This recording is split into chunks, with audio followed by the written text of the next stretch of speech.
ಎಲ್ಲರಿಗೂ ನಮಸ್ಕಾರ. Welcome back to Vijaya's kitchen. ಇವತ್ತಿನ ರೆಸಿಪಿಲಿ ನಾನು ಬೆಳಗಿನ ಬ್ರೇಕ್ಫಾಸ್ಟ್ಗೆ ಆಗಲಿ ಅಥವಾ ಮಕ್ಕಳ ಲಂಚ್ ಬಾಕ್ಸ್ಗೆ ಆಗಲಿ ಈಸಿಯಾಗಿ ಸಿಂಪಲ್ಲಾಗಿ ಮೃದುವಾಗಿ ಈ ಥರ ಮಾಡಿಕೊಟ್ರೆ ಮಕ್ಕಳ ಲಂಚ್ ಬಾಕ್ಸ್ಗೂ ಚೆನ್ನಾಗಿರುತ್ತೆ ಮತ್ತು ಬೆಳಗಿನ ಬ್ರೇಕ್ಫಾಸ್ಟ್ಗೆ ಮನೆಯವರೆಲ್ಲರೂ ಇಷ್ಟಪಟ್ಟು ತಿಂತಾರೆ.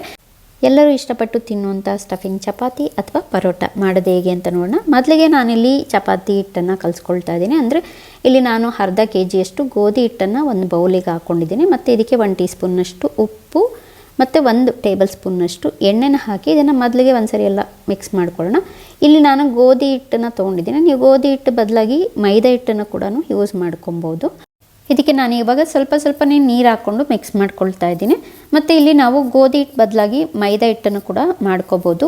ಮಕ್ಕಳಿಗಾದರೆ ಮೈದಾ ಹಿಟ್ಟಲ್ಲಿ ಮಾಡಿಕೊಟ್ರೆ ಇಷ್ಟಪಟ್ಟು ತಿಂತಾರೆ. ಕೆಲವ್ರಿಗೆ ಮನೆಯಲ್ಲಿ ದೊಡ್ಡವರು ಗೋಧಿ ಹಿಟ್ಟೆಲ್ಲ ಮೈದಾ ಹಿಟ್ಟೆಲ್ಲ ತಿನ್ನೋದಿಲ್ಲಲ್ಲ, ಅಂಥವರಿಗಾದರೆ ಈ ಥರ ಗೋಧಿ ಹಿಟ್ಟಿಂದ ಮಾಡಿಕೊಟ್ರೂ ತುಂಬ ಚೆನ್ನಾಗಿರುತ್ತೆ.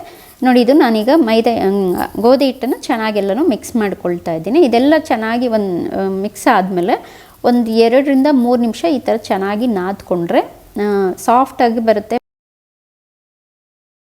ನಾವು ಚಪಾತಿ ಅಥವಾ ಪರೋಟ ಮಾಡೋದಕ್ಕೆ ತುಂಬ ಚೆನ್ನಾಗಿರುತ್ತೆ. ಈಗ ಇದನ್ನು ಒಂದು 10 ರಿಂದ 15 ನಿಮಿಷ ಇಲ್ಲ ಒಂದು 20 ನಿಮಿಷ ಟೈಮ್ ಇತ್ತು ಅಂದರೆ ನೆನೆಯೋದಕ್ಕೆ ಬಿಟ್ಬಿಡೋಣ. ಅಷ್ಟರಲ್ಲಿ ನಾವು ಸ್ಟಫಿಂಗ್ ರೆಡಿ ಮಾಡ್ಕೊಳ್ಳೋಣ. ನಾನಿಲ್ಲಿ ಆಲೂಗಡ್ಡೆನ ಮೊದಲೇ ಬೇಯಿಸ್ಬಿಟ್ಟು ಸಿಪ್ಪೆ ತೆಗೆದು ಇದನ್ನು ತುರ್ಕೊಳ್ತಾ ಇದ್ದೀನಿ. ಅಥವಾ ಆಲೂಗಡ್ಡೆನ ಬೇಯಿಸಿ ನೀವು ಮ್ಯಾಶ್ ಮಾಡಿಕೊಂಡು ಕೂಡ ಮಾಡ್ಕೋಬೋದು. ಈಗ ನಾನು ತುರಿದ್ರೆ ಅಂದರೆ ಸ್ಟಫಿಂಗ್ಗೆ ಚೆನ್ನಾಗಿರುತ್ತೆ ಅಂತೇಳಿ ತುರ್ಕೊಳ್ತಾ ಇದ್ದೇನೆ. ಇದು ಪೂರ್ತಿಯಾಗಿ ಈಗ ತುರ್ಕೊಂಡಾಗಿದೆ ನೋಡಿ. ಈಗ ಈ ತುರಿದಿರೋಂಥ ಆಲೂಗಡ್ಡೆನ ನಾನಿಲ್ಲಿ ಒಂದು ಬೌಲಿಗೆ ಹಾಕ್ಕೊಳ್ತಾ ಇದ್ದೀನಿ. ಒಂದು ಬೌಲಿಗೆ ಹಾಕಿಬಿಟ್ಟು ಇದೆಲ್ಲನೂ ಈಗ ಇದಕ್ಕೆ ಸ್ಪ್ರಿಂಗ್ ಆನಿಯನ್ನು ತೊಗೊಂಡಿದ್ದೀನಿ. ನಾನು ಒಂದು ಅರ್ಧ ಕಪ್ಪಷ್ಟು ಸಣ್ಣಗೆ ಕಟ್ ಮಾಡಿ ಹಾಕ್ಕೊಂಡಿದ್ದೀನಿ. ಮತ್ತು ಒಂದು ಮೀಡಿಯಮ್ ಸೈಜ್ ಈರುಳ್ಳಿ ನೀವು ಸ್ಪ್ರಿಂಗ್ ಆನಿಯನ್ನು ಕೂಡ ಕಟ್ ಮಾಡಿ ಹಾಕೋಬೋದು. ಮತ್ತು ಇಲ್ಲಿ ಒಂದು ಅರ್ಧ ಕಪ್ಪಷ್ಟು ಕೊತ್ತಂಬರಿ ಮತ್ತು ಒಂದು 5 ರಿಂದ 6 ಬೆಳ್ಳುಳ್ಳಿ ಹೆಸರು ಸಣ್ಣಗೆ ಕಟ್ ಮಾಡಿರೋದು. ಈಗ ನಾನಿಲ್ಲಿ ಮಸಾಲೆಗೆ ಒಂದು ಅರ್ಧ ಟೀ ಸ್ಪೂನಷ್ಟು ಉಪ್ಪು, 1 ಟೇಬಲ್ ಸ್ಪೂನಷ್ಟು ಚಿಲ್ಲಿ ಫ್ಲೇಕ್ಸು, 1 ಟೀ ಸ್ಪೂನಷ್ಟು ಧನಿಯಾ ಪುಡಿ, 1 ಟೀ ಸ್ಪೂನಷ್ಟು ಜೀರಾ ಪೌಡರು, ಅರ್ಧ ಟೀ ಸ್ಪೂನಷ್ಟು ಅರಿಶಿನ, ಅರ್ಧ ಟೀ ಸ್ಪೂನಷ್ಟು ಪೆಪ್ಪರ್ ಪೌಡರನ್ನು ಹಾಕಿದ್ದೀನಿ. ಮತ್ತು ಇದಕ್ಕೆ 2 ಹಸಿಮೆಣ್ಸಿನ್ಕಾಯಿ ಸಣ್ಣಗೆ ಕಟ್ ಮಾಡಿರೋದು, ಒಂದು 2 ಟೇಬಲ್ ಸ್ಪೂನ್ನಷ್ಟು ಆಲಿವ್ ಆಯಿಲನ್ನು ಹಾಕ್ಕೊಳ್ತಾ ಇದ್ದೀನಿ. ಹಾಕಿ ಇದೆಲ್ಲನೂ ಒಂದು ಸರಿ ಚೆನ್ನಾಗಿ ಮಿಕ್ಸ್ ಮಾಡ್ಕೊಳ್ಳೋಣ. ಇದೆಲ್ಲ ನಿಮಗೆ ಈರುಳ್ಳಿ ಎಷ್ಟು ಸಣ್ಣಗಾಗುತ್ತೋ ಅಷ್ಟು ಸಣ್ಣಗೆ ಕಟ್ ಮಾಡಿ ಹಾಕ್ಕೊಂಡ್ರೆ ಚೆನ್ನಾಗಿರುತ್ತೆ. ಇದೆಲ್ಲನೂ ಪೂರ್ತಿಯಾಗಿ ಇವಾಗ ಮಿಕ್ಸ್ ಮಾಡ್ಕೊಳ್ಳೋಣ. ಮಕ್ಕಳಿಗೆ ನಾವು ಸಾಯಂಕಾಲ ಟೈಮ್ ಬಂದಾಗ ಕೂಡ ಈ ರೀತಿ ಮಾಡಿಕೊಟ್ರೆ ಮಕ್ಕಳು ತುಂಬ ಇಷ್ಟಪಟ್ಟು ತಿಂತಾರೆ. ಅಥವಾ ಸಾಯಂಕಾಲ ಟೈಮು ದೊಡ್ಡವರಿಗೂ ಅಷ್ಟೇ, ಆಫೀಸಿಂದ ಬಂದವರಿಗೆ ಕೂಡ ಈ ರೀತಿ ಮಾಡಿಕೊಟ್ರೆ ಬಿಸಿ ಬಿಸಿ ತಿನ್ನೋದಕ್ಕೆ ತುಂಬ ಚೆನ್ನಾಗಿರುತ್ತೆ, ಟೇಸ್ಟಿಗೂ ಇರುತ್ತೆ. ನಾವು ಬೇಕಾದ್ರೆ ಲಂಚ್ ಟೈಮ್ಗೂ ಮಾಡ್ಕೋಬೋದು, ಇದನ್ನು ಡಿನ್ನರ್ ಟೈಮ್ಗೂ ಕೂಡ ಮಾಡ್ಕೋಬೋದು. ತುಂಬ ಟೇಸ್ಟಿಯಾಗಿರುತ್ತೆ ಬಿಸಿ ಬಿಸಿ ಮಾಡಿಕೊಂಡಾಗ. ಈಗ ನೋಡಿ, ಇದು ಮಿಕ್ಸ್ ಆಗಿದೆ. ಇದೆಲ್ಲ ಮಿಕ್ಸ್ ಆದಮೇಲೆ ಇವಾಗ ಒಂದು 20 ನಿಮಿಷ ಆಗಿದೆ. ಇಲ್ಲಿ ನೋಡಿ, ಇದು ತುಂಬ ಸಾಫ್ಟಾಗಿ ಆಗಿದೆ. ಈ ಥರ ಬಿಟ್ಟಿದ್ರಿಂದ ಇದು ಒಂದು 20 ನಿಮಿಷ ಆದಮೇಲೆ ಇದನ್ನು ನಾನು ಮತ್ತೆ ಇನ್ನೊಂದು 2 ನಿಮಿಷ ಈ ರೀತಿ ನಾದ್ಕೊಳ್ತಾ ಇದ್ದೀನಿ. ನೀವು ಮೈದಾ ಹಿಟ್ಟಲ್ಲಿ ಮಾಡಿಬಿಟ್ಟು ಬಾಕ್ಸಿಗೆ ಹಾಕಿ ಕಳಿಸಿದ್ರು ಅದೇನಾಗುತ್ತೆ, ಸ್ವಲ್ಪ ತಣ್ಣಗಾಗ್ಬಿಟ್ಮೇಲೆ ನಾರು ಥರ ಅನಿಸುತ್ತೆ ಮೈದಾ ಹಿಟ್ಟು. ಅದೇ ನೀವು ಚಪಾತಿ ಹಿಟ್ಟಲ್ಲಿ ಗೋಧಿ ಹಿಟ್ಟಲ್ಲಿ ಮಾಡಿದ್ರೆ ಆ ಥರ ಅನಿಸೋದಿಲ್ಲ, ತುಂಬ ಚೆನ್ನಾಗಿರುತ್ತೆ, ಸಾಫ್ಟಾಗಿ ಮೃದುವಾಗಿಯೇ ಇರುತ್ತೆ. ಆದಷ್ಟು ಗೋಧಿ ಹಿಟ್ಟಿಂದ ಮಾಡಿದ್ರೇ ಒಳ್ಳೆಯದು, ಗೋಧಿ ಹಿಟ್ಟೇ ಒಳ್ಳೆಯದು ಮೈದಾಗಿಂತೂ. ಇದು ನೋಡಿ, ಇದಾಗಿದೆ. ಇವಾಗೆಲ್ಲ ಕಲಿಸ್ಕೊಂಡು ಇವಾಗ ಇದನ್ನು ನಾವು ಉಂಡೆಗಳು ಮಾಡ್ಕೊತಾ ಇದ್ದೀನಿ.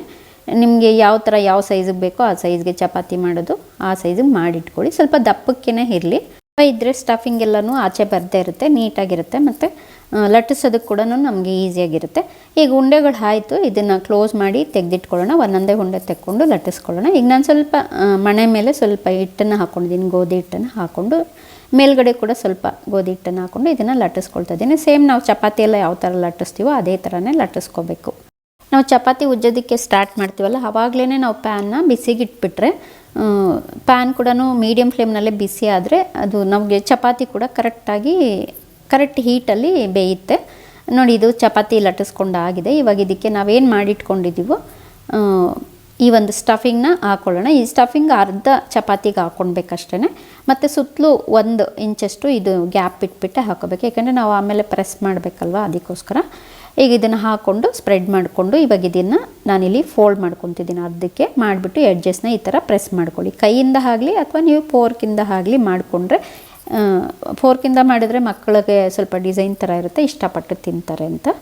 ಈಗ ನೋಡಿ, ಇದು ಪ್ಯಾನ್ ಬಿಸಿ ಆಗಿದೆ. ಇವಾಗ ಇದಕ್ಕೆ ನಾನು ಸ್ವಲ್ಪ ಎಣ್ಣೆನ ಗ್ರೀಸ್ ಮಾಡ್ಕೊಳ್ತಾ ಇದ್ದೀನಿ. ಮಾಡ್ಕೊಂಡ್ಬಿಟ್ಟು ಇವಾಗ ಇದನ್ನು ನಾವೇನು ಲಟ್ಟಿಸಿ ಇಟ್ಕೊಂಡಿದ್ದೀವೋ ಇದನ್ನು ಹಾಕ್ಕೊಳ್ಳೋಣ. ಇದನ್ನು ಈ ಥರ ಹಾಕ್ಕೊಂಡ್ರೆ ತುಂಬ ಸಾಫ್ಟಾಗಿರುತ್ತೆ, ಯಾಕೆಂದರೆ ಸ್ಟಫಿಂಗ್ ಹಾಕಿರೋದ್ರಿಂದ ಎತ್ಕೊಳ್ಳುವಾಗ ಸ್ವಲ್ಪ ಹುಷಾರಾಗಿ ತೊಗೊಂಡು ಇದನ್ನು ಹಾಕ್ಕೊಂಡು ಇದ್ರ ಮೇಲೆ ಕೂಡ ನೀವು ತುಪ್ಪ ಅಥವಾ ಎಣ್ಣೆ ಬೆಣ್ಣೆ ಯಾವುದಾದ್ರೂ ಹಾಕ್ಕೊಳ್ಬೋದು. ಹಾಕ್ಕೊಂಡು ಇದನ್ನು ಸ್ವಲ್ಪ ಲೋ ಫ್ಲೇಮ್ನಲ್ಲೇ ಅಂದರೆ ಲೋ ಟು ಮೀಡಿಯಮಲ್ಲೇ ಇಟ್ಕೊಂಡು ಫ್ರೈ ಮಾಡಿಕೊಂಡ್ರೆ ತುಂಬ ಚೆನ್ನಾಗಿ ಫ್ರೈ ಆಗುತ್ತೆ. ತುಂಬ ಕಪ್ಪಗೆಲ್ಲ ಆಗಬಾರ್ದು, ಕರೆಕ್ಟ್ ಮೀಡಿಯಮಲ್ಲಿ ಇಟ್ಕೊಂಡು ಫ್ರೈ ಮಾಡಿಕೊಂಡ್ರೆ ತುಂಬ ಚೆನ್ನಾಗಿ ಫ್ರೈ ಆಗುತ್ತೆ. ನೋಡಿದ್ದು ಈ ಥರ ಮಾಡಿ ನಾವು ಒಂದೇ ಸರಿ ಬ್ರೇಕ್ಫಾಸ್ಟ್ಗೆಲ್ಲ ಆದರೆ ಲಂಚ್ಗೆಲ್ಲ ಆದ್ರೇ ಮಾಡಿಟ್ಬಿಟ್ರು ಒಂದು ಹತ್ತೆಲ್ಲನೂ ಯಾವುದೇ ರೀತಿ ಗಟ್ಟಿಯಾಗೂ ಆಗಲ್ಲ. ಇದು ತುಂಬ ಚೆನ್ನಾಗಿರುತ್ತೆ, ನಾರ್ ಥರನೂ ಆಗೋದಿಲ್ಲ. ಯಾಕಂದರೆ ನೀವು ಒಂದು 10 ಬೇಕಾದರೂ ಪರೋಟ ಈ ರೀತಿ ಮಾಡಿ ಇಟ್ಕೊಬಿಡ್ಬೋದು. ತುಂಬ ಈಸಿಯಾಗೂ ಆಗುತ್ತೆ ಮತ್ತು ಟೇಸ್ಟಿಯಾಗೂ ಇರುತ್ತೆ, ಸಿಂಪಲ್ಲಾಗೂ ಆಗುತ್ತೆ. ನೋಡಿದ್ರಲ್ಲ, ಮಕ್ಕಳು ಲಂಚ್ ಬಾಕ್ಸಿಗಾದರೆ ಈ ಥರ ನೀವು ಕಟ್ ಮಾಡಿಬಿಟ್ಟು ಅಥವಾ ಈ ಥರ ಕಟ್ ಮಾಡಿ ಕೊಟ್ಟರೆ ಮಕ್ಕಳಿಗೆ ಇಷ್ಟಪಟ್ಟು ತಿಂತಾರೆ. ದೊಡ್ಡವರಿಗೂ ಕೂಡ ಈ ಟೇಸ್ಟು ತುಂಬ ಇಷ್ಟ ಆಗುತ್ತೆ. ಇದನ್ನು ಯಾವುದೇ ಒಂದು ಚಟ್ನಿಗಳ ಜೊತೆನೂ ತಿನ್ಬೋದು, ಅಥವಾ ಮೊಸರು ಜೊತೆ ಆಗಲಿ ಸಾಸುಗಳ ಜೊತೆ ಆಗಲಿ ತಿನ್ಬೋದು, ಅಥವಾ ನೀವು ಬೇಕಾದರೆ ಹಾಗೇನೂ ತಿನ್ಬೋದು. ತುಂಬ ಸಿಂಪಲ್ಲಾಗಿ ಟೇಸ್ಟಿಯಾಗಿರುವಂಥ ಈ ಒಂದು ರೆಸಿಪಿ ನಿಮ್ಮೆಲ್ಲರಿಗೂ ಇಷ್ಟ ಆಗಿದರೆ ಲೈಕ್ ಮಾಡಿ, ಶೇರ್ ಮಾಡಿ, ಕಮೆಂಟ್ ಮಾಡಿ, ಹಾಗೆ ಮಾಡ್ಕೊಂಡು ತಿನ್ನೋದನ್ನು ಮರಿಬೇಡಿ. Thank you for watching.